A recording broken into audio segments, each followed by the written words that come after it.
there are times in your life when you're not going to be happy. And then what are you going to do? Your goal is demolished. And there are going to be plenty of times in your life when you're not happy. There might be years. And so it's a shallow boat in a very rough ocean. Without a plan, you're gonna stay right where you are. It's time for you to make a move. Write the rules. Be your own director. Take the power. So what's your plan? How are you willing to change? What is it that you're going to do to make a difference? Make today different than it was yesterday? What actions are you willing to take? The least we can do is consider what we've done and individually, collectively do the best we can to try and turn this thing around. I blame no one. I look in the mirror. On the other side of it, what an opportunity we have, because tomorrow's the first day of the rest of our lives. So what an opportunity we have. For far too long, you've allowed the volume of your past misfortunes, your past setbacks, and your past failures to play way too loudly in your speaker of life. I need you to turn down your past failures and make room to turn up your future success. You have got to change the way you think. It is the whole determining factor of where you go in life. We are all where we are today because we thought ourselves to this position. If you don't like the position, think yourself out of it. You know what passion is?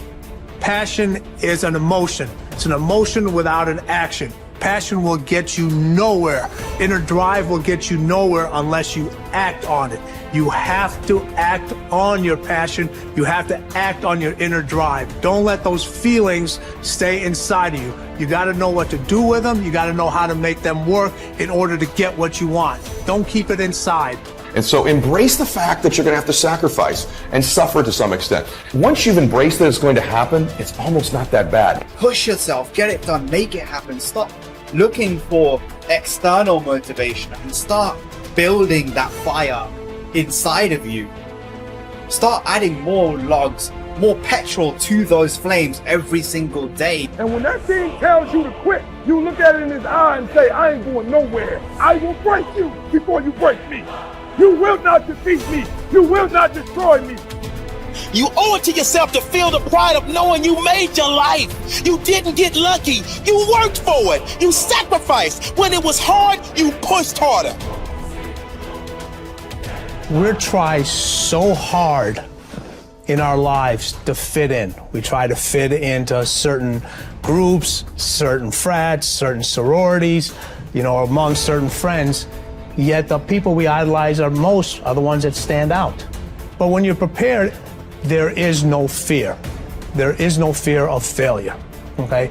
Because even if you've walked out of something and you feel like you failed at it, your preparation is so strong that you're gonna take that failure and turn it into the outcome you desire.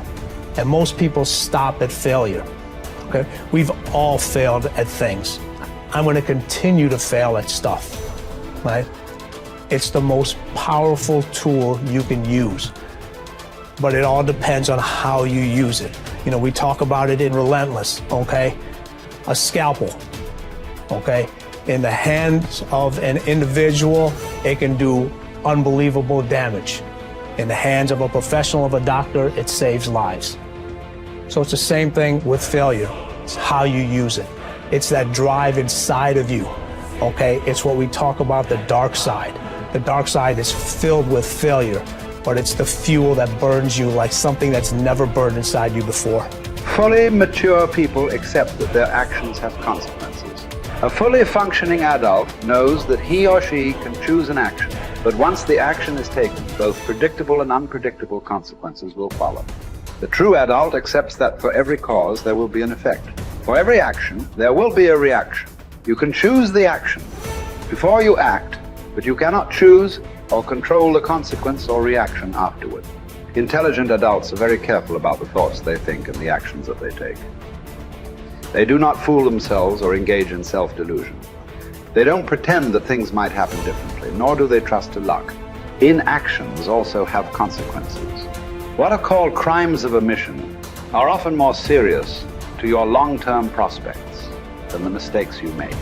Omitting to think through your values, set clear goals, make plans, commit to excellence, and so on, can be disastrous to your possibilities of great success. The starting point of success is the acceptance of reality. What cannot be cured must be endured. Often people will come to me with challenges they are facing, and I will ask them this simple question: is this a problem or is this a fact? If it's a problem, it's amenable to a solution. There is something that you can do to change it. If you are not happy with the situation, it is up to you to go and do whatever you can to resolve it. A fact, however, is different from a problem. It is something that exists, like the weather, like rain or snow. There is nothing that you can do about it. You can solve problems, but the reality principle says that you have to learn to live with facts. Something unfortunate that has happened is a fact. A sale that did not go through, a business deal that collapsed, a relationship that didn't work out. All of these are facts.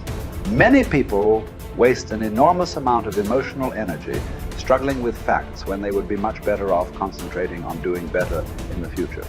Your goal is to be happy, confident, and optimistic. The way that you achieve this is by making these positive responses so automatic that you remain predominantly happy, confident, and optimistic no matter what happens. You can achieve this result by taking specific, proven, practical steps that have been used by millions of people and which work with virtually unfailing certainty. The starting point is accepting complete responsibility for every aspect of your life. The law of sowing and reaping, whatever you sow or fail to sow, is going to determine what you reap in the end. The law of accumulation reminds us that everything counts. Every positive step you take is moving you toward building a great life for yourself. Every positive word or thought or image is deepening your belief and increasing your confidence in your ability to achieve wonderful things. Finally, remember the law of reversibility. If you act in a manner consistent with high performance and high self-confidence, those very actions will generate the feelings consistent with them. Every positive, constructive action that you take in the direction of your dreams and goals will reinforce your belief in yourself and in your ability to accomplish your ideals. The challenge for building good habits and breaking bad ones is often finding a way to pull the long-term consequences of your bad habits into the immediate moment. So you feel a little bit of pain right now and want to avoid it. And the long-term rewards of your good habits into the immediate moment so you have a reason to repeat it again in the future. Each behavior casts a vote for the type of person that you want to become. And if you cast enough votes for that type of identity, you start to believe that about yourself, right? Like if you go to church for 20 years, you believe that you're religious. You study Spanish every Tuesday for 30 minutes, you believe that you are studious. So in that way, your habits provide evidence of your desired identity. And I think that that is probably the ultimate reason that habits are so important. It's true, like habits can help you earn more money or be more productive or lose weight. And all that stuff is great. But in addition to the external results that habits provide, they also shape your sense of self. They are the engine or the avenue through which you learn to believe things about yourself.